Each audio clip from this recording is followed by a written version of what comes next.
Значи, за да отворите проекта, имаме zip файла. Си го разархивираме някъде. Няма значение къде. Само ви препоръчвам да не слагате нищо на десктопа. Но за testing purposes го слагам на десктопа. Така, отваряме папката и вътре виждаме и тия неща. Единственото нещо, което правите в случай, в който имате Visual Studio 2012 по-нагоре, е да отворите този solution файл.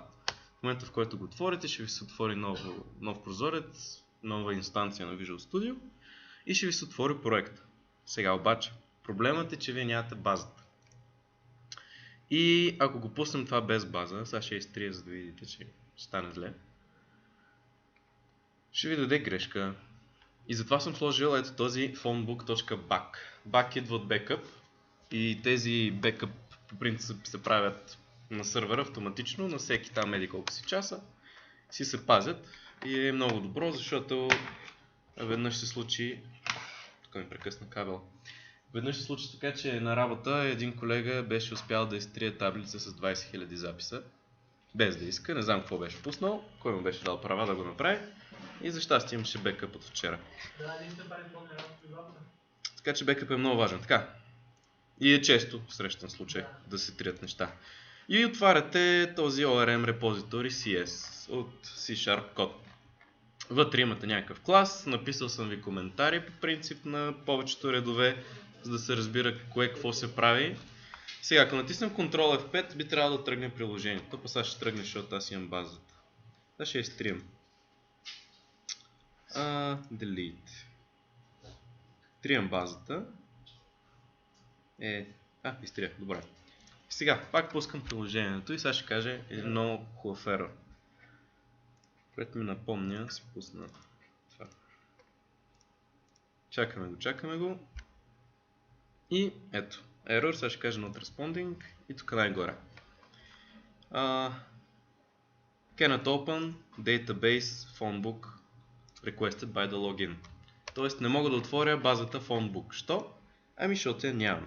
Първото нещо, което трябва да имаме, за да можем да я отворим е SQL Server Management Studio. Или съкратено, не знам колко е хубава, е SSMS. SQL Server Management Studio. Това автоматично ви прави бази, ви пуска сървъри и ви се отваря това нещо.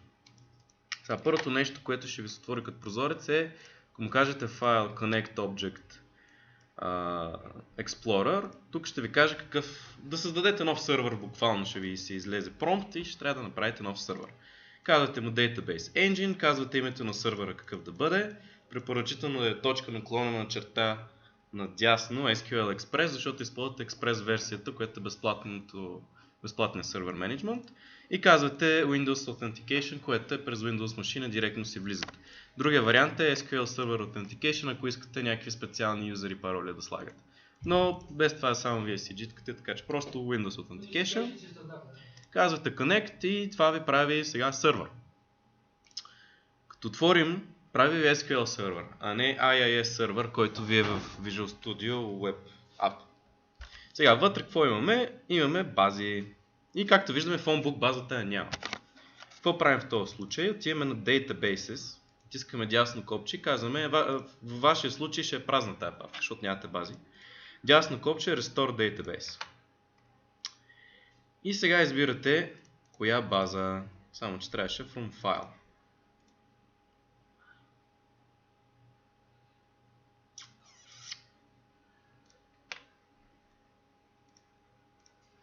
Така. Избираме файл, казваме C. Сега докато стигна до десктопа. Да, ама там където съм го извадил. Нямам я десктоп папката обаче. Това е много щупено. Хубаво. Тогава ще извадим. Ето, избирате файла. Значи не го слагате десктоп, защото не може да стигнете до там. Значи просто phonebook.back избирате, казвате OK. Windows инсталация, next, OK, всичко става. Казвате OK накрая. Тук прави едни прогрес неща. full database backup и накрая successfully. И може да видите ето тук phonebook. Примерно на tables, да кажем всички контакти. Натискате дясно копче, select top 1000 rows, да ви извади 1000 записа от тази база. Ще направи една простичка SQL заявка автоматично и ще ви извади, общото ще ви извади всичките в момента. И вече имате базата. Като имате базата и пуснете приложението, ако всичко е наред, ще тръгне. Ако нещо се сбърка, проверете ето това нещо тук. В app.config файла, който е application configuration, в него проверете там, където пише connection string, накрая да имате data source и да им пише точно името на сървъра, който вие сте избрали. Точка на клончерта SQL Express. Ако е друго името на сървъра, няма да стане. Така. И от тук вече, с ресторната база, като пусна приложението, би трябвало ето да работва. Прави разни неща. Сега само да припомним от миналия път какво сме правили. Накратко с линк query-тата и след това ще преминем към днешния demonstration. Така, първото нещо е, когато се занимавате с ORM или всякакви системи, които общо взето правят връзки с бази и ви връщат след това информация и ви я мапват към някакви класове или някакви такива неща, вие трябва да имате така наречения PhoneDB, някакъв DB контекст, така се нарича в ASP.NET. И вие го създавате, този DB контекст, като просто казвате New Phonebook Entries. Къде питам се да намеря в phonebook model.edmx имате един phonebook model context CS и това ви е вашия общо взето DB контекст. Тук се инициализират някакъв сет от контакти, сет от имейли и сет от телефон. И първото нещо, което правим е, когато аз му кажа на този DB контекст, я ми дай всичките контакти, просто като му кажа phonedbcontext.contacts, това автоматично той ще се свърже с сървъра и ще извади всички контакти спрямо това какво сме му казали след това. Тоест ето този select ние му казваме, избери ми само единствено имената от всички контакти и ми го върни като лист. Защото ако не го върне като лист, той ще го върне като query, като iQueryable. Обясняваш миналия път за разликата как ги провериш? Да, миналия път го обяснявах. Само да ви покажа едно интересно нещо за lazy loading. Помните ли какво е lazy loading или пак да го обясня? Lazy loading е някакъв ресурс няма да бъде извикан или взет до момента, в който не ви трябва. В момента, в който аз кажа phonebookdbcontext.contactSelectName, това означава от ето тези, от всичките тези, извади ми ги всичките и ми избери само колонката имена и ми ги върни като лист от имена. В момента, в който аз му кажа само select от контакт и пусна приложението, само да си пусна как можех си следя заявките, SQL Profiler, да. С това друго безплатно приложение SQL Profiler, общо взето може да слушате абсолютно всички заявки, които са към някакви сървъри. В случая аз слушам на сървъра SQL Express с Windows Authentication. Сега като го отворя, като пусна това приложение, което само избери всички имена от всички контакти, той ще се пусне и ще приключи. Забележете, че нито една заявка не е направена към базата. Защо не е направена нито една заявка? Защото общо взето ние сме взели тези имена, но не сме направили абсолютно нищо с тях. И автоматично ORM-а сам разбира, че всъщност е абсолютно безсмислено да прави заявка и това да утежнява нетворк трафика. Защото не му трябва на човека, защо въобще го пише това. И ако да кажем след тези контакти се записват в променливата names. Ако след 1 милион реда надолу имате примерно for each names to list, отпечатай ми name, Тук ще му направя breakpoint.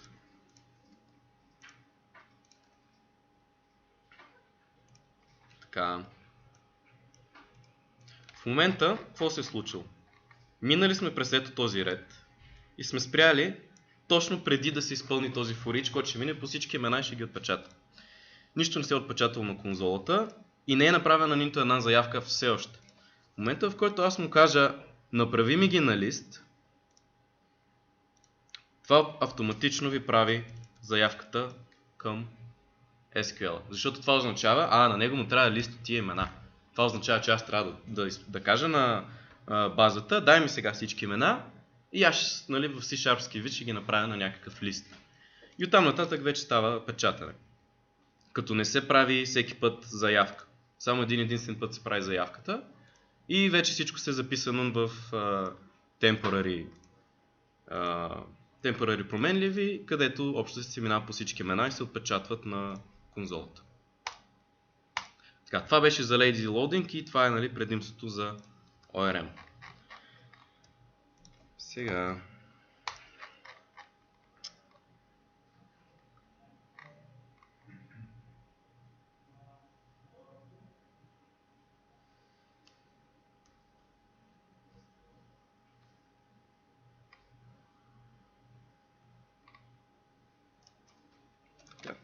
лист. Какво друго може да направим? Освен, че можем само да изваждаме имената, като кажем избери ми от всички записи, които извадиш, т.е. от всички тия записи, всичките колони, всичките пропъртита, искам да ми хванеш само имената. Това е окей. Ама ако искаме да правим нещо по-така комплексно, общо взето, например, ето тук, ще се опитаме да ги филтрираме. И то няма да ги филтрираме с C-Sharp, т.е. няма да извадим, да кажем на базата, дай ми всичките и сега C-Sharp ще ги филтрира. Ами казваме, ще направим специална заявка към базата, която ще каже, дай ми всички контакти, където някой контакт с име, което не съдържа unknown, то може да мине филтъра. Т.е. дай ми всички имена, които не съдържат думичката unknown. Сега ако го пусна това, като заявка,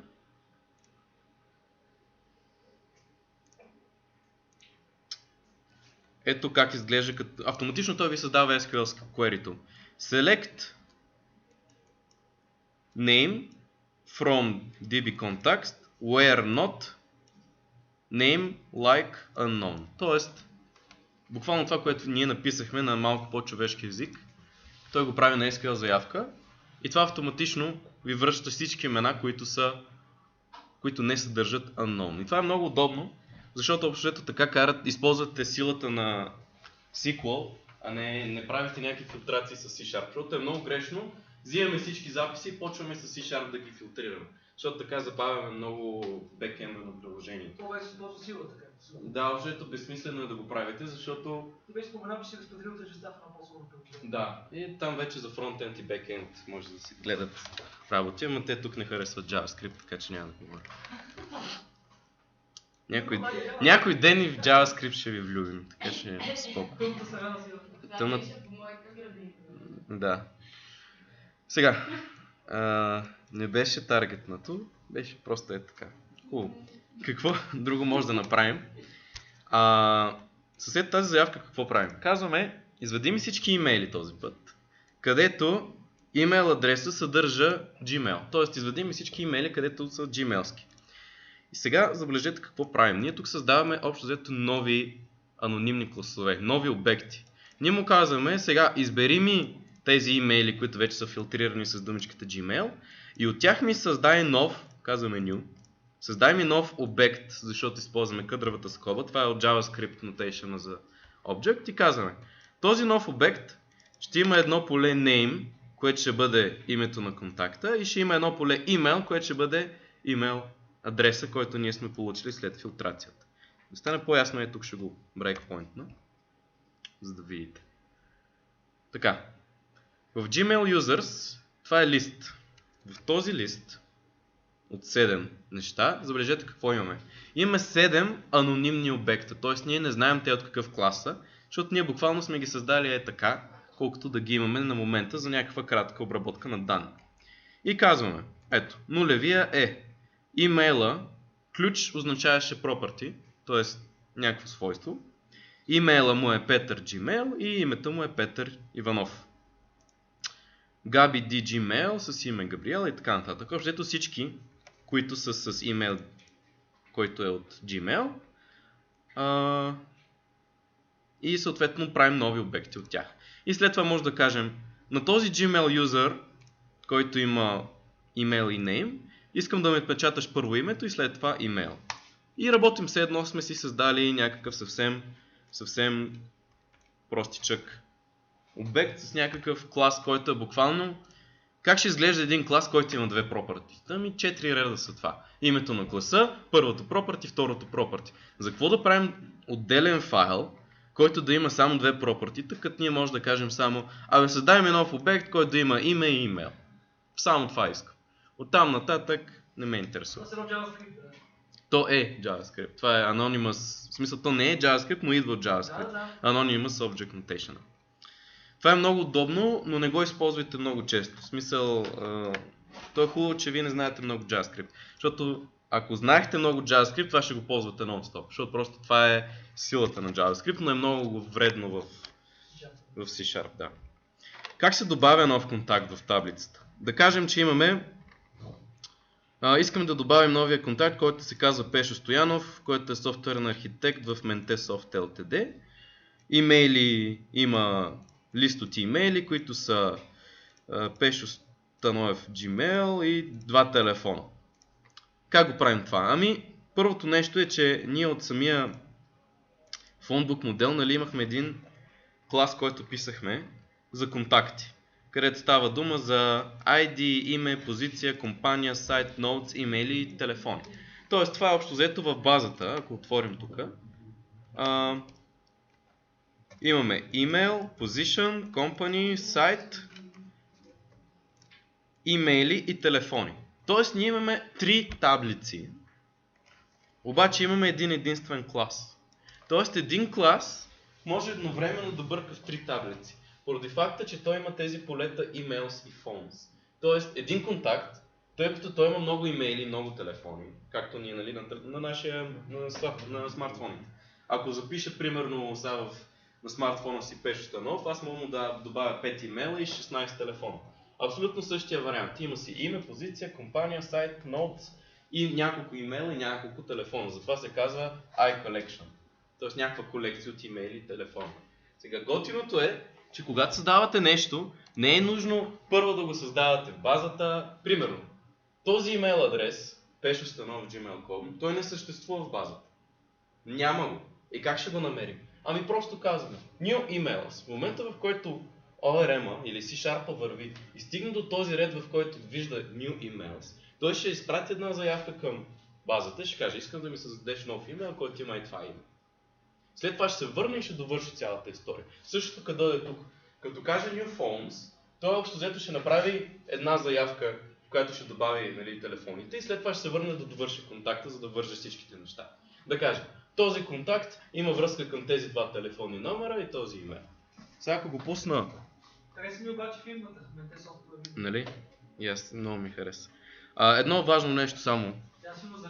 Затова съм написал и коментара. Ако не извикате Save Changes метода, нищо не се направи.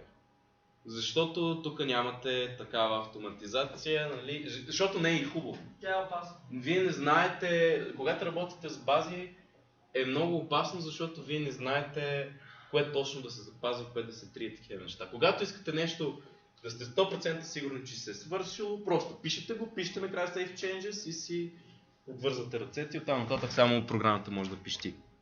Сега ако го блокна тук и затрия тия глупости, искам да ви покажа колко заявки ще направи. Така, ето това са 4 заявки, които той прави, за да добави един контакт. Защо прави 4 заявки? Първата е insert заявка, т.е. за добавяне в базата, към базата контакти. Добре да, ама той няма имейла и телефона. Затова прави insert към имейла и два инсърта, защото има два телефона. Тоест прави трите, прави контакта и накрая общо взето тук отдолу може да прочетете, но е много грозно за четене, аз това не ги чета. Просто единственото нещо, което правя, когато гледам какво се случва е дали е insert, или е select, или някакви такива глупости. Общо взето не се занимавам да ги чета, защото тук в момента какво прави, roll count да е повече от 0, тук той си прави автоматично проверките към базата. Ако нещо гръмне, той ще си гръмне. След това казва, ами това е nvarchar с максимална големина и ето най-накрая телефонния номер го записах.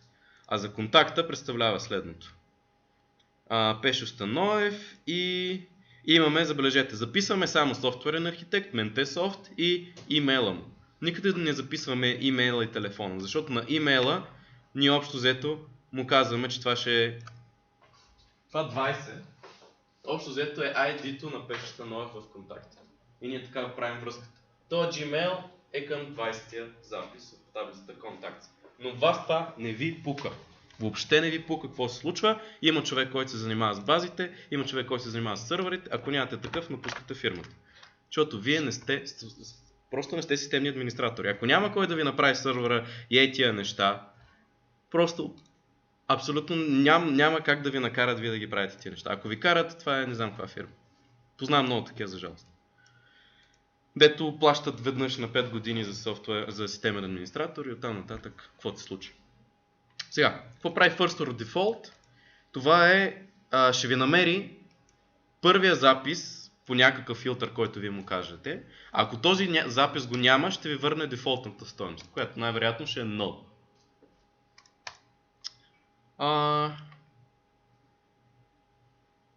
Сега, ако Пешо не съществува, е възможно да възникне един такъв null reference, тъй като First or Default ще върне или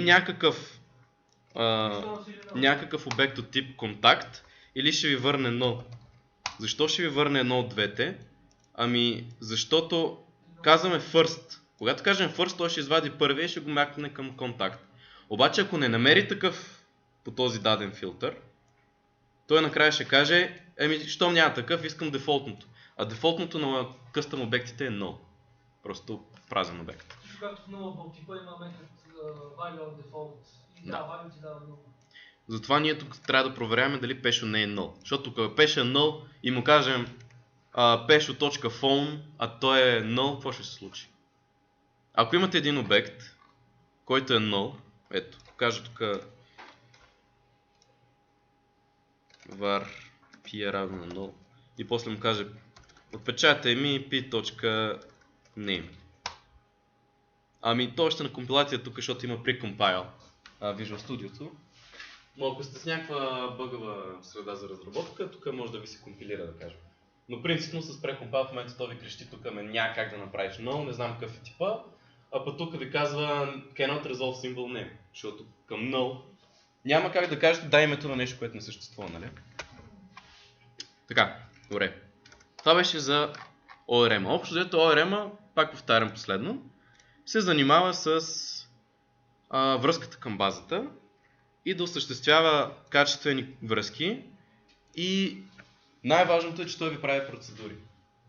Не знам това дали сме го учили по бази за процедури, но те са просто SQL процедури са много по-бързи, защото ние буквално след това, ако имате една заявка, която правите 10 000 пъти, с една процедура това ще е стотици пъти по-бързо, отколкото всеки път да я викате.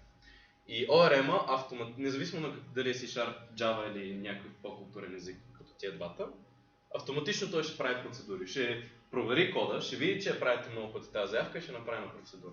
Дори и да е някаква, само веднъж да правите заявката, ама да е някаква много голяма, пак може да я направи на процедура. И той се занимава с тия неща и общото на вас SQL не ви трябва да знаете, че съществува. Но е много полезно да го знаете. Сега. Да преминем към нещо много по-интересно, защото вече става дума за веб сервиси. Тоест, вече ще се занимаваме с едно друго нещо. И тук малко ще обясня за и тази част тук. Защо съм направил така solution и защо се прави така solution в принцип. Първото нещо е, това става дума за един проект. Този проект се казва Bug Tracker. Идеята е, че това е едно приложение, в което вие съвмитвате бъгове и някой трябва да ги оправи. Сега, защо разделено на 4 части? Първото нещо е bugtracker.date. Това е отделен проект. Този проект представлява следното. Това ви е ORM общо. Вие от тук се връзвате към базата и изличате данните. След това имате bugtracker.rest services. Тук са вие, знаете ли какво е сервис? Услуга. Сега ще ви дам пример след малко. Тук са ви услугите. Общо какво ще направи това? Ами, в момента в който... Добре, трябва да ви обясня какво е услуга преди да кажа нещо друго. И за месец трябва да кажем.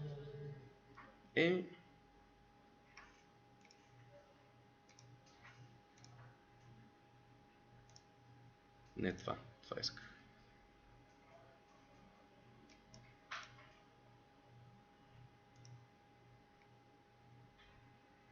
Айде умри, бе. Да, така.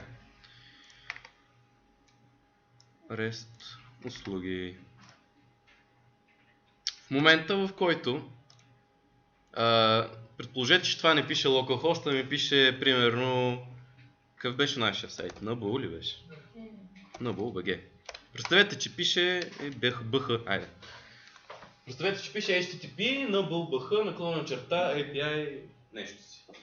Това, в случая в който е сервис, означава в момента, в който аз кажа направя get заявка към този линк, да го нарека, или URI, някакъв път до някакъв ресурс.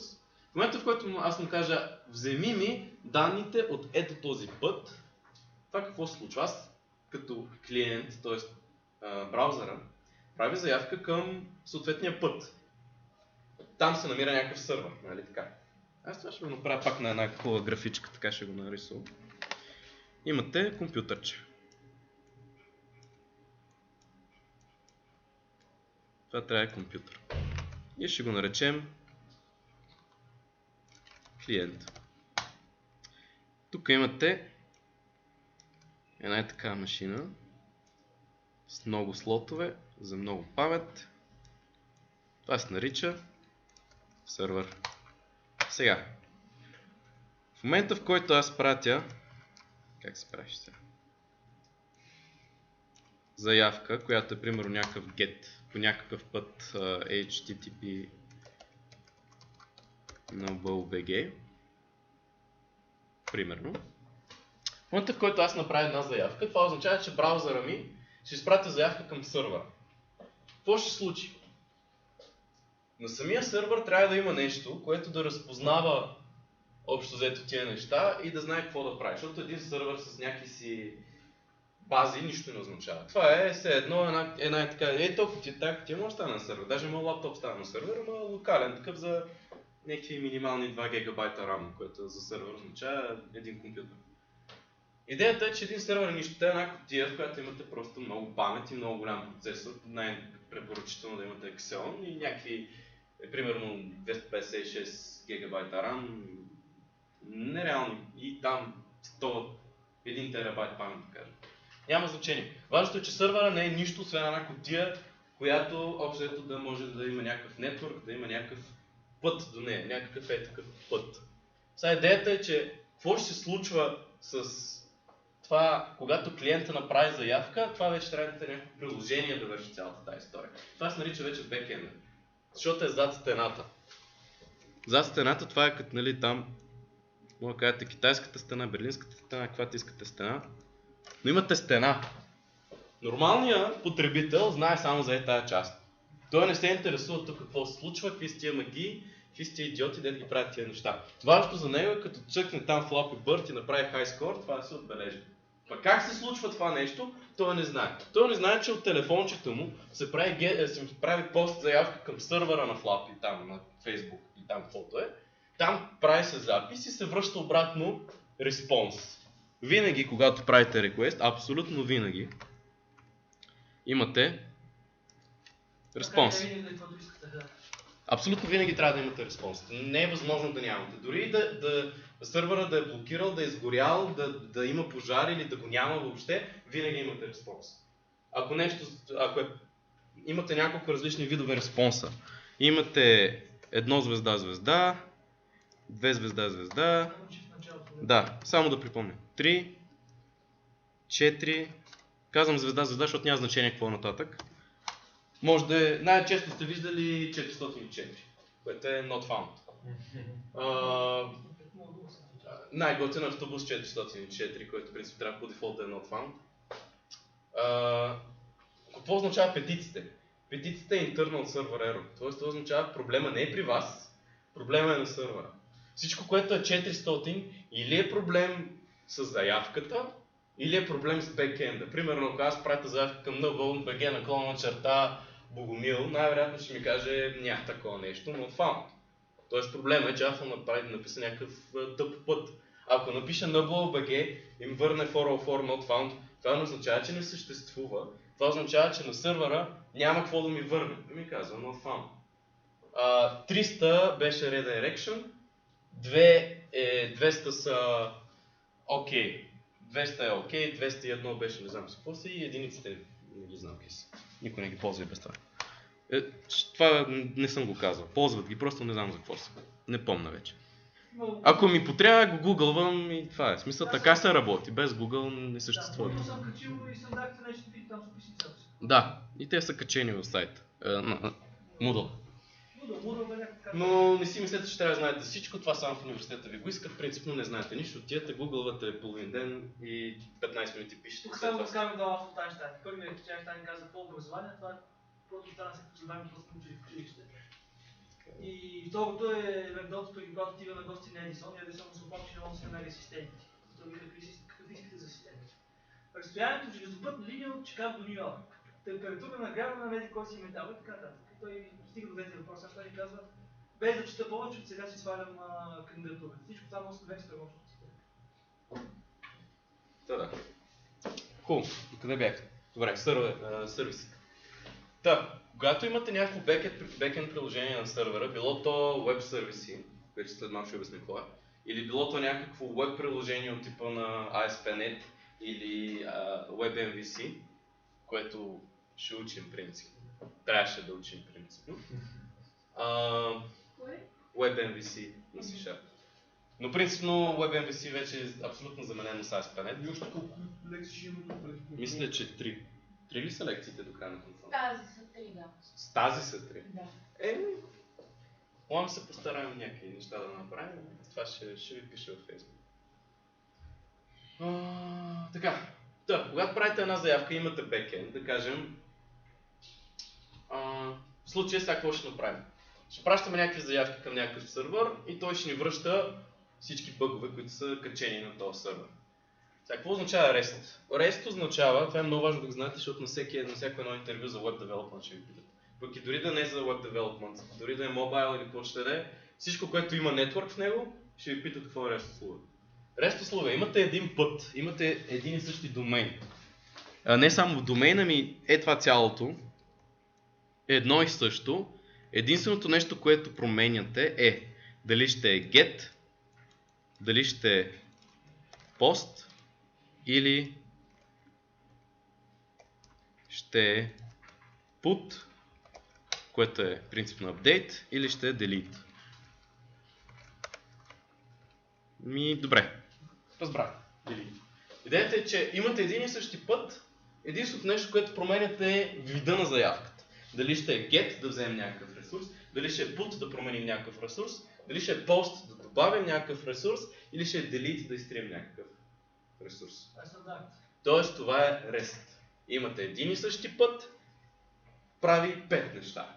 В зависимост от това, даже може 16 неща да прави, защото видовете заявки са много. Примерно options също могат да ви питат какво прави. Защото options е предварителна заявка от клиента, който пита на съответния път какво си, дали там праща някакви собствени си неща, за да прави по-добра транзакция. Някои хора викат, options е безсмислен, защото това е допълнителна заявка към сървъра, но принципно options е много важно. Head заявките също са много важни да ги знаете. Още това са въпроси стандартни за интервюта. Така, това е REST. Имате един път, имате различни видове заявки и това общо взето ви прави различни неща. Сега. Escape. Се върнем на какво правим в момента. Имаме Bug Tracker REST Services. Това какво означава, че правим в тия REST Services?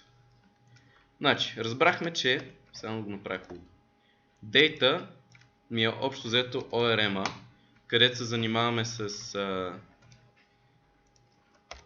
Data Connection, Database Connection. След това имаме REST сервиси,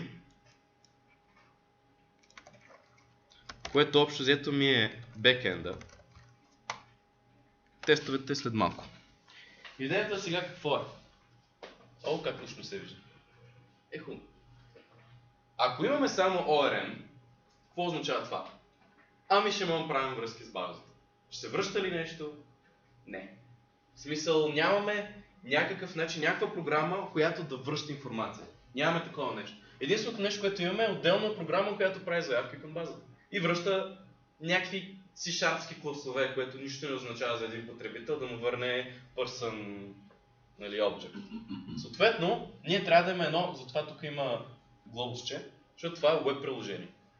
Това веб приложение се нарича сервиси, което означава, че аз като кажа get заявка към, примерно, bugs, http://bugs.com, това ще ми извади, какво ще се случи? Ще ми направи заявка към REST сервисите. REST сервисите ще кажат на датата, аре сега извади всички бъгове. Бъговете ще пратят заявка към базата. От базата ще извадят всички бъгове, ще се махнат към едни C-sharp класове. Те ще се върнат в REST услугите. REST услугите ще ги обработят по някакъв начин и накрая ще ги върнат под, това е много важно, респонса в съвремието трябва да е JSON. Нашето съвремие принципно се използва JSON. JSON замества XML, че е още по-лесен за разбиране. Да, проблемът е, че има много устарели приложения, които работят на XML и няма как да транзишнат към JSON. Съответно, защо се връща JSON? Защото JSON е чист текст, plain текст. Това е все едно аз да напиша здравей, аз съм Пешо и това да го изпратя като съобщение. Това е чист текст и те са едни скоби, кавички, нали ви показвах един път? Едни скоби, кавички, многоточие и така нататък. И това би общо взето JSON. Идеята е да ми бъде колкото се може по-малък трафик. А JSON е най-комплектования начин да изпращате информация, защото е много малко като текст. Сега, връща ви се JSON. Хубаво да е, какво от това? В смисъл, бекенда създава някакъв JSON колекция от обекти с някакви класове там, някакви глупости. Това няма как да знае браузъра какво да направи с тях. Нали, някакви JSON, окей, и какво от това? Сега се абстрахираме от тестовете за момента. Имате следното нещо, WebApp. WebApp-а общо взето е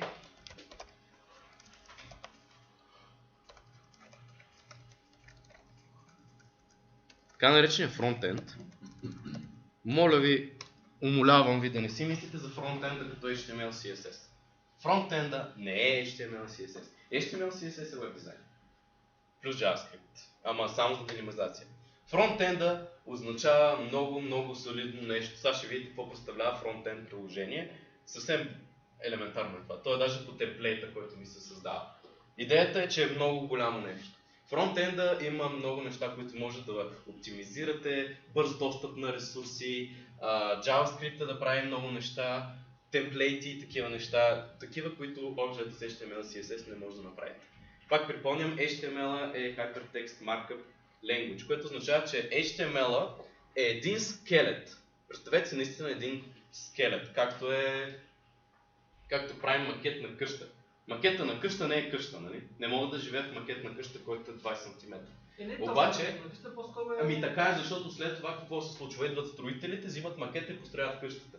В случая имаме HTML-а. Хубаво да е. Скелет макет. Ще да справим какво смисъл, че той е върху него се Ами, иска да даде някакъв по-такъв пример, защото примерно, какво се случва? Взима се скелета като някакъв текст и браузъра накрая ви създава цялата тази визия. Общо тази визия ви го създава единствено браузър. Клиента или това компютърчето там, потребителя, вижда фронтенда. Тоест това ви общо какво ще се създаде в вашия браузър. И какво се случва? Да направим рекеп. Пращам заявка към HTTP на BullBG. това отива тук на рестовете и веднага вижда, че имаме такъв път и може да изпълним тази заявка. И е примерно, дай ми всички бъгове. Отива в датата. Датата казва сега на базата, дай ми всички бъгове. Базата ги връща. Data layer ги мапва към C# класове, т.е. създавате C# обекти като бъгове и една колекция се връща на REST сервисите. REST сервисите там ги обработват, ако имат нещо да правят и накрая връщат JSON. Но не го връщат на клиента този JSON, а изхвърлят един JSON, който се хваща от WebApp-а. И този да, точно така. WebApp-а взима този JSON, разчита какво пише в него и го презентира накрая на клиента. И общо взето забележете колко е огромно цялата история, аз да кажа дай ми всички песни в YouTube. Много е. Просто е адски много. Но това се нарича веб приложение, това не е вебсайт. Това е веб приложение. И application няма дума на български, която да се казва апликация. Апликация е гланцово блокче. Апликация към колан, да. В смисъл, application е приложение. Сега, WebApp-а. WebApp-а, забележете какво имаме. Имаме App Start, имате контенти, имате контролери, модели, вюта. Имате MVC, само единствено за фронтенда. В същото време имате MVC и за рестовете. Тоест, вие имате двойно MVC. Имате MVC Design Pattern, ще поговорим за малко какво е това, само за презентацията и в същия момент имате същия начин на Design Pattern и за самите услуги. Защо си ги разделил на две рестовете и WebApp-а? Защото става дума за REST услуги. REST услугите означава backend да връща JSON. Това означава, а WebApp-а просто той прави заявка. Един причина, ако може да го намачкате на едно място. То ако го намачка на едно място... Не, в смисъл, когато става дума за REST услуги, трябва да са на два отделни проекта. Защото REST е бекенда, който общо връща JSON и само единствено, а пък WebApp е този, който визуализира информацията. Така е повече, колко има да причини за това. Едното е първо, че се тества по-лесно, второто, че се разбира по-лесно. Strong cohesion, да, всичко да се разбира. Иначе моля, ако си го направиш едно. Да, аз казвам, защото съм го виждал, нали? Да. Затова се разделят на отделни проекти. Иначе всичко това, а тестовете какво са? Тестовете... Това е софтуер, това не е съдебна система да се опраска. Софтуер, тестовете, как са тестовете са? Тест, run, all tests. Тестовете са така наречените, тук има и integration тестове и unit тестове, това не знам дали сте го учили някога или някъде или нещо ще го учите ли. Много е важно да го знаете, защото тестове е първото нещо, което ще правите като стажанти и ще пишете тестове. Сега, всички тестове минават. Какво означава това? Това означава пренаписани кодове, които правят заявки към разни неща и очакват нещо да се върне. Тоест, примерно, когато кажа get bug comments from existing bug. Това какво ще означава? Дай ми всички коментари в някакъв бъг. И тук има метод, който се казва буквално така. Get bug comments from existing bug. Даже мисля, че пише expecting еди какво си. Имената са много дълги, да знаете. Ето. Should return 200 OK. Тоест, в самото име на метода пише какво прави и какво трябва да върне. За да може да знаете, ако това ви даде червено хиксче, ако не мине теста, това означава, че метода да взимаш всички коментари на някакъв бъг не работи. В момента, в който този метод не работи, отивате, намирате го и директно го правите. Сега идеята за тестовете е, винаги имате, това даже са малко теста, 15 теста за това приложение са малко, би трябва да са много. За всеки метод принципно трябва да има поне по 6-7. Защото вие трябва да имате абсолютно всички възможни кейсове. Ако... Сега сложи методите, трябва да са по-малко по-разделени. Да. Но дори и да е простичък метода, пак трябва да се поне 4. Защото трябва да нали, expect the worst. То една сметка има за сложност, как се каже, когато всичките базови пътеки изхожда. Нали, може да представим пътеките в като такава матрица с базови собствени стойности, т.е. базовите пътеки, кои може да мине. Така ще ако 5 да се избере. Така, това другото, което може да видим е времето, за което минават тестовете. Забележете, че get bug comments from точно този, който съм селектирал, минава за 200 милисекунди. Това е много дълго време. В смисъл, това наистина е дълго време за някаква заявка. Това означава, че има или много коментари, или нещо може да перформанс да оптимизираме нещата. Другото нещо е, когато правите тестове, това само ви го казвам информативно, няма пишем тестове днес. И въобще. Когато пишете тестове, които се занимават с бази, никога не ги правете с истинската база. Create, update, delete, такива неща не ги правите с истинската база. Защото какво се случва, ако изтриете на пешо имейла, юзера, пък той на месец прави по 10 000 оборот във фирмата? Ще ви съкратят заплатката. Идеята е следната. Имате Bug Tracker, имате база данни Bug Tracker, което ви е нормалната база, и имате тест database. В тестовата база тя е копия на другата. В смисъл, схемите и тия нещата са абсолютно еднакви, макета, обаче няма конфиденциална информация. Няма информация, която, нали, да не може да се трие такива неща. Тоест тук мога да правите каквото си искате. Тя е тестова. Тя е копия на Bug Tracker, но само скелета и схемите. Няма информация, която да е подобна. Ако искате все пак да ви покажа тази математична комплексност съвсем набързо. Ето тук един пример. Ако имаш два вложени ифа, ти дава стойност 30. Това е пътя, по който можеш да минаваш. Защото като тестваш такава една структура, да кажем имаш ифове, вътре имаш разни цикли, това всички възможни пътеки, по които могат да минеш всички базови пътеки, т.е. не всички възможни. Ската базовите независими пътеки. Всички да бъдат тествани, защото разловия може да се пълни или не. И това гаранция по решение трябва да се провери. Ето, ако е равно на 10, идваш тук, B по-голямо или от C, проверяваш това, след това проверяваш това. Ако не е 10, тук също проверяваш. И като имаше тази, има едно правило, че тази комплексност автоматично трябва да е под 10 за метрите или функции. Ако има над 10, не знам, да ти вложи цикъл с някакви фуе вътре, си хвърляш шапката и смениш метрите с... Понеже се показва колко нараства броя на минавания, които трябва да направиш да проверяш всякакви фуе. То това по алгоритми трябва да го учим, ама ние учим, нали, как се прави бъблс. За щастие има други курсове, които са по-добри. Аз мога да завършите му разказвам още някакви за комплексите. Сега, да преминем към проекта за REST, защото общото дейта е това, което правихме до сега с там контактите. Това да прави заявка към базата, да извади всички контакти с имената, без имената и така нататък. Сега, какво се случва? Има много файлове. Първото нещо, което човек, който никога не е правил web app, е да хвърли всичко и си каже чао. Много са ми нещата. Те са много, защото просто ви улесняват. В момента, в който вие създадете един web app, автоматично ви се създава, без въобще вие да го питате, ви се създава целият юзер контролер, който ви прави регистрация на юзер, изтриване на парола, confirmation на парола, всички тия неща, които ви трябва, вие ги имате вече на готово. Въобще не се занимавате, защото повярвайте ми, юзер контролерите там са най-тежките неща. Там да е криптирането на паролата, как се взима forgot password. Какво ще направя? Като цъкна forgot password да ми изпрати паролата по име? Не. Ще ми изпрати линк. Този линк аз трябва да го цъкна, който ще ми изпрати обратно в приложението, където да се смени паролата. Има confirmation, имате всякакви различни варианти на приложението. И това автоматично юзер контролера общо взето се създава от C-Sharp, така се нарича, от C-Sharp темплейтите. Сега, в приложението имате няколко файла, които искам, дай ще ги затворим и ще го отворя наново. Да разгледам. Първият файл е този, първо webconfig. Webconfig е конфигурацията на приложението, тук е какви пекеджи използваме и така нататък. Те автоматично се добавят, не се притесняйте. Това е какво? XML. Сега, важното е да гледате това.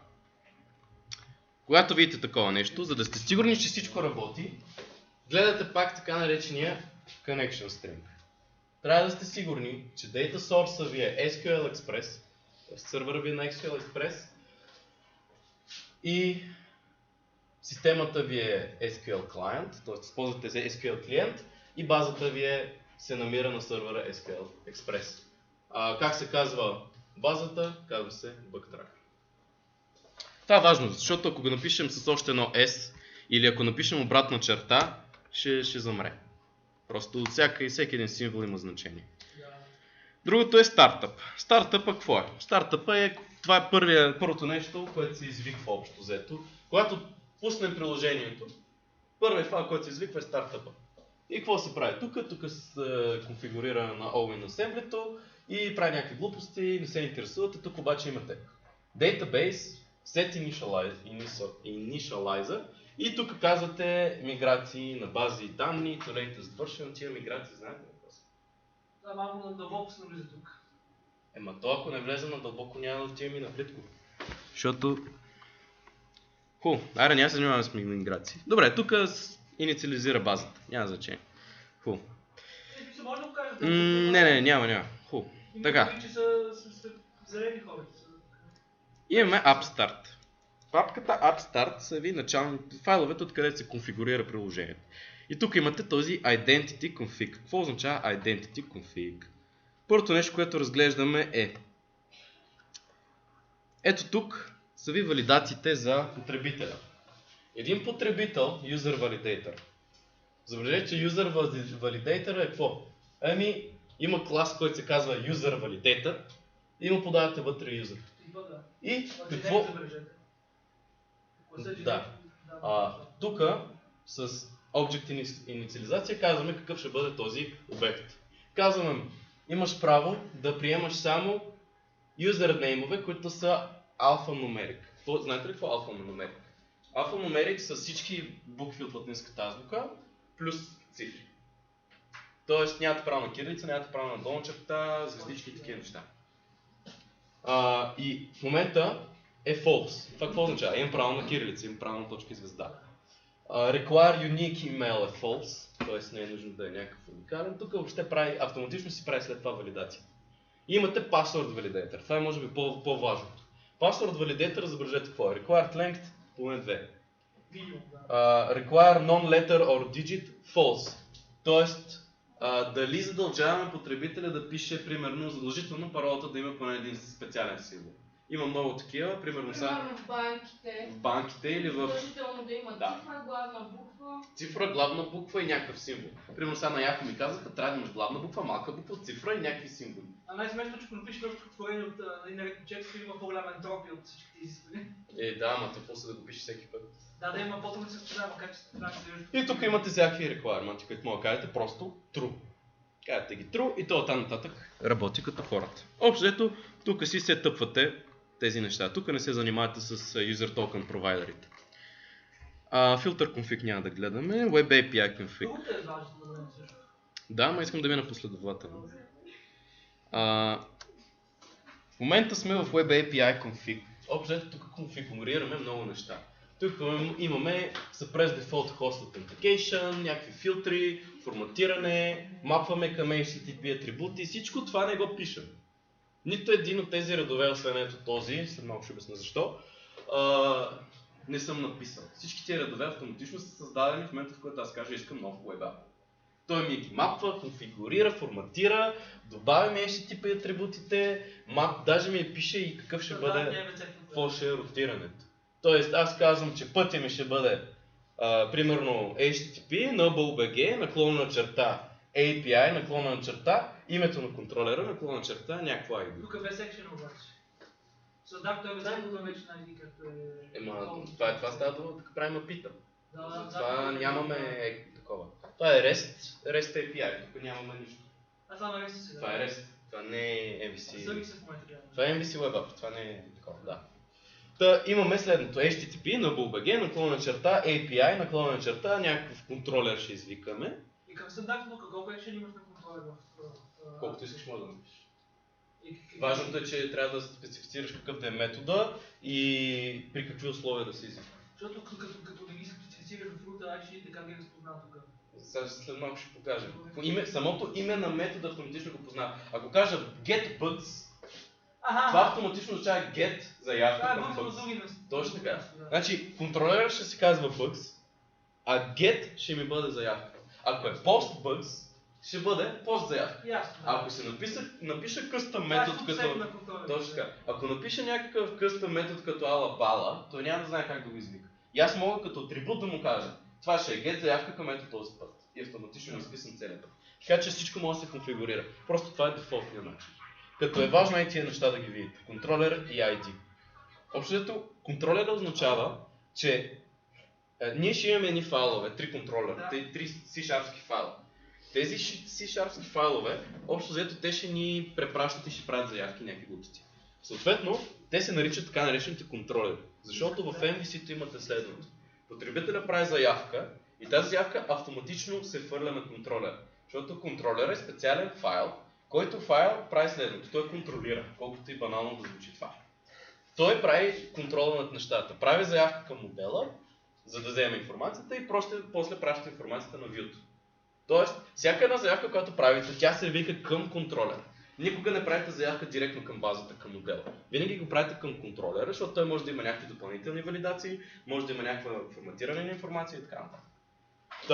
Тия неща ще ги гледаме след малко. И това ви е в Web API config. Без никакъв проблем аз мога да си променя пътя по какъвто си искам начин. Мога да махна API-то в началото мога да направя каквото си искам. Route config е точно това. Как ще ми бъде... Ето го екшена. Controller Action ID. И имаме ignore route за AXD path.info, това са специални файлове. Така, и тук общо ето ротираме дефолтния контролер, как ще бъде?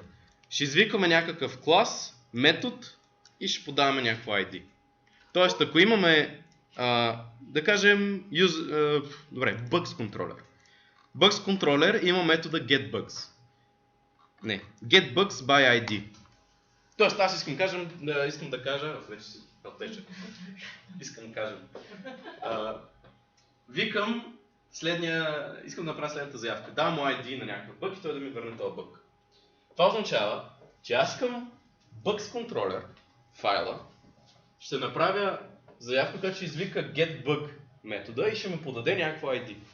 Това означава, че когато аз викам пътя ми трябва да изглежда последния начин. HTTP mente.bg // и какво беше тук? API и след това имаме името на контролера, който е какво? Само Bugs. Защото в момента, в който ние напишем контролер след думата, това автоматично WebApp разбира, че това е конвенция това е име на някакъв контролер. Тоест не трябва да кажем Bugs контролер, а само трябва да кажем Bugs. И той ще търси файл, който ще се казва Bugs контролер след това. Автоматично той ще намери този файл. Представи, че конвенцията е конфигурация. Мисля, че това е има прието да се напише по този начин, без да конфигураш някъде как трябва да се малко, то се е прието така. Да, и стандартният начин е.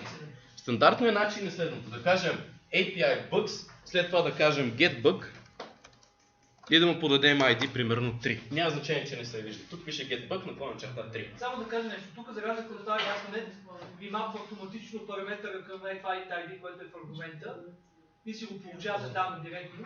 Да. И другото са ми линк страни. Не е с въпросителна нещо си равно, и директно на това черта. Всичко е... ти можеш да го направиш с въпросителна равно, ако искаш. Може, да, и по дефолт. По дефолт е много по-хубаво. Така е по-добре. То по че open source АМЗ-то може само да направиш. Уж се вистиш желание. Така много трудно се развява мисълта, трябва да слушам двама човека. Аз го допълвам просто. Идеята ми беше, че това беше стандартният начин за... В MVC-то така прави. Казвате името на класа, метода, който ще извикате и параметрите, които ще му подадете. Това е стандартният начин. Това е третия параметр, така? Да, те са три. Имате класа, Bugs Controller, имате метода getBug и имате параметъра 3, т.е. аргумента 3, който ще запише в това int.id. Като това е стандартният начин, обаче ние правим в момента REST услуги, което означава, че както е mente.bg и му кажа api.bugs // 3 и направя get заявка, т.е. извинявам се, браузъра ми прави get заявка към ето този линк. API Bugs 3. Това какво означава? В момента, в който ние стигнем до бекенда, който рънва на Microsoft сервер, само да ви допълня, ASP.NET и C# MVC работят само на Microsoft сервер. Така, в момента, в който се стигне до сервера и се влезем в приложението, това автоматично ще направи следното. Ще намери Bugs, което е Bugs Controller. Ще стигнем до файла Bugs Controller. Къде обаче се изписва в този линк, къде се изписва името на метода? Абсолютно никъде не се изписва името на метода. Обаче, ние казваме каква е заявката. В момента, в който казваме каква е заявката, ние имаме метод, който буквално казваме getBug. Тоест, имаме клас bug, който нали са ми всичките бъгове там, и сме написали метода getBug. Това е по конвенция. Задължително го пишем getBug. В момента, в който напишем getBug, автоматично, когато го билдна и го деплойна, т.е. когато го създам и го кача на сървъра, това автоматично означава, че getBug означава get заявка към bugs класа и ще се подава някаква ID. В момента, в който това е конвенция, getBug единствено число. А когато кажа getBugs множествено числа, това пак никъде не му казвам какво ще е. То автоматично ще направи get заявка към API на /bugs. Просто защото това е конвенция. Пишем името на заявката и класа. И класа. Това беше по-бавно конфигурирано. Сега, ако искаме да правим някакви филтрации, забележете колко е по-голям тук линк. Казваме bugs, filter, keyword, link, status, дали е open или close и автора дали е еднакъв, примерно. Това съм го взел от Софтуерния университет. Затова пише еднакъв. Сега, какво означава това? Ние казваме get filtered bugs. Това нищо не означава. Това по конвенция нищо не означава. Единственото нещо, което на нас като не говоря потребители, вече говоря като програмисти. Единственото нещо, като гледам името на метода getFilterBugs, разбирам какво означава. Дай ми филтрираните бъгове. Сега обаче, ние трябва, като това се нарича атрибут в квадратните скоби, като атрибут да му кажем по какъв път ние да стигнем до него. Пътя до ето този метод е API /bugs/filter. Тоест ние казваме, в момента в който аз извикам http mente.bg /API /bugs/filter, ще извика и този метод. Сега как изваждаме тия глупости? Тук от въпросителната до края. Всичките тези, които са... Как се нарича? Параметри... Request create query.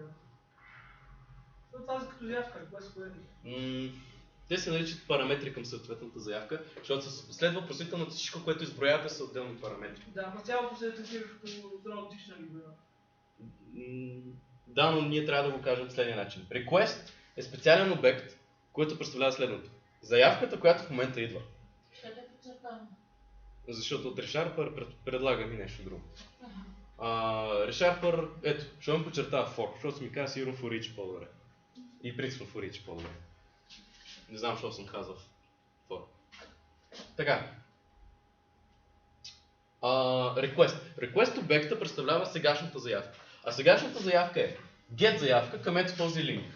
Окей? Тоест изписали сме цялото е това в... сега ще стане още по-лесно. Пускам го това да работи и в Postman ще кажа... Postman ще кажа filter get bugs by filter. Ето го. Ще се пусне сървър на localhost 2 точки и това ми е порта 5555 и ще се отвори. Там ще ми се качи приложението на този сървър. И оттам нататък аз му казвам, айде сега ми направи филтър. Искам да ми извикаш, вижте какво. API Bugs Filter. Това автоматично, тъй като в атрибута бях написал пътя API Bugs Filter, означава долния метод.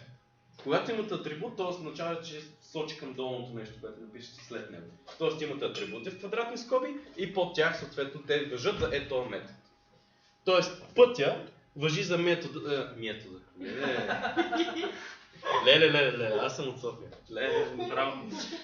За метода get filtered bugs. Трябва да излизам с повече софианци. Така, много фенс към никой друг. Така, след това имаме въпросителна и списваме някакви параметри. Единственото нещо, което искам да ви обърна внимание, за параметрите. В момента, в който видите въпросителна, всичко, което се изброява след въпросителната, ще бъде по двойки, както са ви дикшенаритата. Имате име и стойност. Име, стойност. Име, стойност. Тоест имате винаги някаква двойка. Имате името на съответната асоциация и стойността, която ще запишете. Тоест в дикшенарито filter keyword ще бъде стойността link. Сега, важното е на статуса. Вижте, че статуса стойността е open/closed. Защо? Защото аз искам статуси, които да бъдат или open, или closed. То си прачет там. Да бе, аз исках да кажа правилно. Отвесна черта. Това се нарича pipe и навсякъде ще намерите pipe. Впрочем, ако сършвате в Google и ползвате такива символи, няма да може да сършите. И ако търсите double pipe символа, няма да може да намерите какво означава. Затова трябва да напишете името на съответния символ. Кажете double pipe да го изпишете с думи. Иначе няма да намерите нищо за него. Така. Всяка една двойка се отделя с амперсант. Пишете двойката амперсант, двойката амперсант. И така изброявате. В момента имаме 3 параметъра. Имаме keyword, статус и автор. Добре, това пусна ли се? Пусна се. Broken link, това са бъговете, които са в базата. За да ви го докажа, ако не ми вярвате, ето ги. В базата имаме 3, които се казват Broken link. Ако на един му променя името на... Това малко подавате гълба и не ги пишете така. Да. Макар че потребителите веб трябва да се подпишете. Така. Ако се върши Сега. да станеш с логото. Сега прави get заявка към ето този линк. И какво ще се случи? Казвам send. О, боже, доста нямам такива с такив автор. Ужас. Трябва да създам. Хубаво де, ще create-на. Първо трябва да се регистрирам. Username, Nakov 123 send. Готово. The request is invalid name Nakov is already taken. Вече го има. Не му знаем паролата. Какво правим сега? Идваме тук в базата, бърничкаме и гледаме какво. Да, ела да видиш каква е паролата. Паролата е това нещо. А всъщност паролата е 1, 2, 3. Защо? Защото паролата се хешира преди да се качи на сървър. Така че системният администратор, ако се ядоса на фирмата и иска си тръгне и извади цялата база, после ще може да направи с нея. Защото абсолютно всичко, което е sensitive, автоматично се хешира от Web Application, защото работите с C-Sharp, MVC или с ASP.NET. Така, паролата е 1, 2, 3, затова съм сигурен. Да, даже ето. Логвам се, ето казвам Login User. Login User е какво? Пост заявка към HTTP localhost API User Login. Казвам Send и ми връща и този Access Token. Този Access Token означава следното. Когато се логнете някъде, чудили сте се някога как така сте логнати там? И седете логнати докато ви свърши сесията, така както винаги викат Session Expired. Това означава следното. Сега не знам, Student Gmail или Student, сега ще се логна тук. Добре, че не го пише като параметри тук, защото ще ми видите паролата. Не, че някой ме го интересува моите оценки. Нали? Само, че какво исках да видя? Да, исках да видя кукитата, които resources local cookies. Сега. В кукитата, това, което много хора казват, куките са лошо, не, кукитата не са лошо. Никога не са лошо нещо. В смисъл, хората, които ги използват за лоши неща, просто имат лоши сайтове. Мисъл, малиша сайтове. Пита от кауза, че... Да, кукито, какво представлява? Кукито са едни неща, които седят...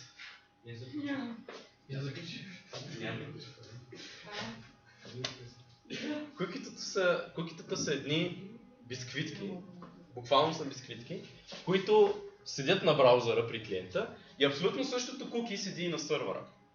Следващия път, когато аз направя заявка към Student на BG, аз няма да си кажа пак юзера и паролата, ами ще му изпратя моето куки с това Session ID. И той ще сравни сега на сървъра неговото куки с моя юзер, дали е абсолютно същото Session ID. Ако Session ID-то е различно, или там, не знам кое е за не мисля, че Session ID-то е аутентикацията, мисля, че това е authentication. Session ID-то е друго нещо, защото вие може да се логнете на 4 места едновременно и да имате 4 сесии. Но това не означава, че не сте един и същи човек. Идеята е, че имате, мисля, че това е аутентикацията. Не знам как са написали, това е ASPX, това е някаква простотия на WebForms, не знам но имате куки, което нон-стоп се изпраща и му подавате хешираната стойност, за да знае той, това е този човек. Това е проблема с кукитата. Проблема с кукитата е, че ясно го правя това, отивам в едно кафене, примерно Коста. Влизам в Коста, вързвам си там едни малки джунджурики, които ако видите човек след такова нещо, внимайте. Все такива неща. Не го виждам. Прилича на USB. Има и много по-дискретно от това. Моята е USB с антенка, защото просто е ефтина. Но е много силно. Та, ако видите, има и много по-малки. Има толкова малки, които излъчват 300 мегабайта в секунда интернет. Жестоки са. Внимайте, защото какво се случва? Този човек може да направи така наречената Man in the Middle атака. Man in the Middle атаката означава следното. Той се вързва с рутера и казва на рутера, аз съм клиента Пешо. А Пешо си пие кафе и си гледа Фейсбук и там, да кажем, някакъв порно сайт. И какво се случва? Ти казваш на сървъра, аз съм Пешо. А на Пешо тая джунджурийка изпраща сигнал на Пешо, че е сървъра, че е рутера. И какво се случва?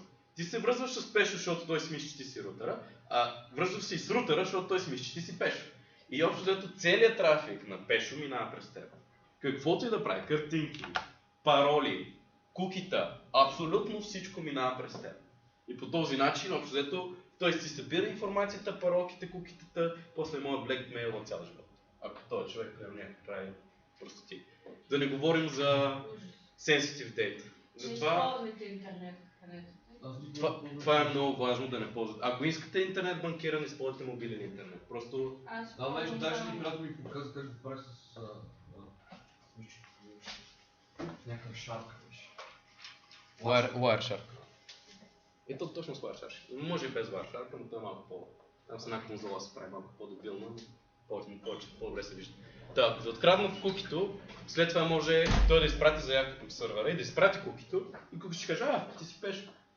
И цялата сенситив информация вече е ваша. Сега, има сървъри, които вече гледат и... В смисъл има бекенди, които вече следят и това. Има ли промяна на клиент? Много неща вече се променят, защото и браузъра си праща информация за себе си. Ама ако си достатъчно добър гадняр да го нарекат, да не използвам думата хакер, защото вече много хора използват грешни неща. Може така да извъртиш нещата, че наистина да направиш големи дебри. Също така, ако имате HTTPS отгоре, примерно ако влезете в Facebook, всичко е HTTPS, не HTTP, за да може цялата информация да е криптирана. Хубаво да е, ама с Man in the Middle пак мога да ви махна целия. Буквално какво се случва? Аз изпращам цялата информация на клиента под HTTP, той ми праща на мен под HTTP, аз го чета като чист текст и после го изпращам обратно на рутера като HTTPS. И никой не знае, че аз съм направил такива неща. Единственият начин да го хванете е, ако сте във Facebook и тук ви е такова беличко, а не ви е зелено скатинарче, значи сте под HTTP и веднага излезте от този интернет, в който сте в момента. Защото ще ви четат всичко. Ако си влезе във Фейсбука, принципно е HTTPS и е заключено. Ако това не е отключено и пишеш само HTTP, си до там. В смисъл, не че Фейсбукът ти е голямата история, но меседжите и такива неща, всяка Може би да съм запитала гаджето или с майка ми. Супер! Добре, но банката също е HTTPS. Има някакви други начини да разбирам проблем на Facebook. Има много начини. Аз съм копирал Facebook и съм си създал даже домейн, който се казва bgfacebook.com и .bg. Правил съм големи простоти. Какво ми показват с все едно по-ши Facebook? Да, правил съм си го и седя така цял ден, си пия кафето и на края на деня гледам... И гледаш пълно. Кофти е? И разбира се, може да чисто английски подход. Това е social engineering, да. Това работи също. Това даже пак на Brute Force вече то отнема, може хилядолетия да отнема. Точно заради това май правят паролите изисквания да има примерно понче там. Точно, да. Точно. Има един сайт... Brute Force Testing. Има един tool, Testing for Brute Force, който е на OWASP. Има една организация OWASP, която се занимава точно с security. И там има Testing for Brute Force и тук може да видите различни начини за тестване, има алгоритми. MD5 никога не го използвайте. Проекти, когато правите и правите MD5, просто ако аз съм ви този, който ви проверява проекта, ще ви напише директно двойка. Просто MD5 е по-зле, отколкото да не напишете проект, наистина. Толкова е зле. Значи ако не напишете проект, може да изкарате. Ако не напишете проект, може да е тройка, ама като по 5 двойки. Така е при мене. Нали? И аз така мисля. Така. Добре, се върнем. Request обекта съдържа цялата информация по този линк, който аз съм подал. В момента, в който извикам getQueryNameValuePairs, това ще ми извади всички тия двойки. Keyword, status, автор и така нататък, и тук той ще ги извърти и ще ги провери. Забележете тук какво правя. Това изглежда отвратително. Но това, това отвратително нещо, което съм направил, с всичките валидации, плюс това, че това накрая ще стане на заявка, т.е. айде аз като програмист ще ми отнеме да го напиша някакви там 10 минути, да кажем, ако се поблъскам 15, обаче в края на краищата приложението ми като C-Sharpска програма няма да се забави, защото всичко това ще се преведе на оная гадория, която хората наричат SQL, и то автоматично ще филтрира всичко и ще валидира всичко. И това е силата общо взето на SQL.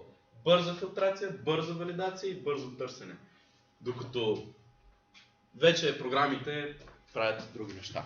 И тук казваме, извади ми всички бъгове, където за всеки бъг keyword не е празен, тайтъла съдържа еди-къв си keyword, и автора не е празен, и автора не е null, и автора username,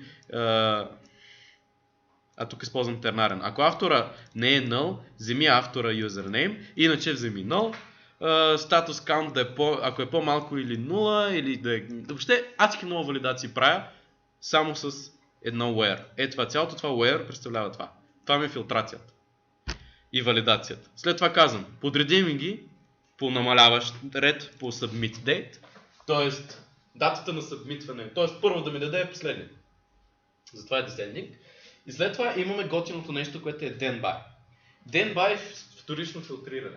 Ако аз имам два записа, които са абсолютно до секундата по едно и също време, след това ще сортират по ID. Кой първи е влязъл в базата? Който първи го приел в базата, него ще го изпишем. След това може да пишем, например, order by descending по submit date. След това then by ascending, т.е. по нарастващ ред, примерно по азбучен ред по името. След това then by descending, then by, така може да изреждаме колкото си искаме. И това са вторична, третична, четвъртична филтрация. И тя се случва само ако първата или втората или третата е била абсолютно идентична. Това е много важно нещо, защото повярвайте ми, алгоритъма за това не е лесен. След това имаме select. Казваме, искам нов bug binding модел, аз съм си създал едни моделчета, тук в една папчица няма значение, но аз му подавам ID, title, status, автор и submit date и той ми създава автоматично обекти и след това ми ги записва като колекция в променливата bugs. И накрая вижте какво казвам. Return this OK bugs. Значи яко, защото ако го прочета само е така, без да знам какво означава, Return this OK bugs, това звучи следно някой индиец казва, всичко е наред, всички бъгове, които получих са наред. Return this OK bugs. Hello, you have contacted, нали там... Да, бъговете работят. Бъговете работят, потвърдих. Тук имаме патч, вместо put използваме патч. Това е за апдейт. Имаме пост за добавяне на нов бъг и забележете, ето ни ги валидациите. Забележете, в валидацията имаме първична и вторична валидация. Първата валидация е това, което клиентът е направил като заявка към сървъра, дали датата е null, дейтата е null или model state е валиден и всякакви такива неща. А вторичната ни валидация е в модела обратно в ORM-а. Там проверяваме дали минава през гетерите и сетерите. И пак ли свърши времето, бе? Добре, след това имаме, сега набързо ще прегледаме web-app. Нямаме време. Всичко това, което ви изговорих, принципно трябва да се говори 4 по 4, 16 месеца. 16 месеца. Не 16 месеца, аз съм много зле, 16 седмици. 4 месеца. Защо не казах 4 месеца? 4 месеца цялото това нещо, като ви говоря за 4 месеца, 2 пъти седмично по 4 часа. Това са 8 часа седмично. Това не знам колко ти в университета. Като са час и половина тук, на седмица. Тоест, една седмица трябва да минем за 6 седмици тук. Което е 6 по 4, 24 седмици, 2 години в университет с всички неща, които изговаряме, ама до миграции, до абсолютно да разбием всичко. Последно набързо минавам. Включва упражненията. Абсолютно задължителни са упражненията. Иначе 2 години лекции, Не, глупости, не, включва упражнението. Те самите лекции трябва да са по-практически. Така, Home Controller. Сега, Web App ще ни е приложението и... Добре, следващия път ще разглеждаме повече MVC, само да ви покажа. Имаме Home Controller. Home Controller е в момента, в който извикам началната страница, ще извика Home Controller. И той ще върне view-то на index метода. View-то на index метода е в папка views, в Home Controller. Това е view-то, index. Тоест, името на view-то отговаря на метода на контролера. Index CS.HTML е този индекс CS.HTML, ако мога да го отворя днес, ето това, отговаря всъщност на view-то на контролера Home Controller, който е първият контролер. А когато извикам, когато направя заявка към localhost 5555, ще извика всъщност към друг сървър, но няма значение. Добре, индекс CHTML. Това е цялото нещо. Колко HTML виждате в него? Аз не виждам. Защото имате така наречения shared папка, в която имате темплейти. Този темплейт ще се заради, където имаме какво? Имаме navigation bar, имаме тук някакви линкове, имаме някакви, ето тук имаме някакви бутони и така нататък. А не случайно да е по Bootstrap тия курсове? Не, това си е стандартно web app. То автоматично го... Като не пита, първи гледам имената на курсовете.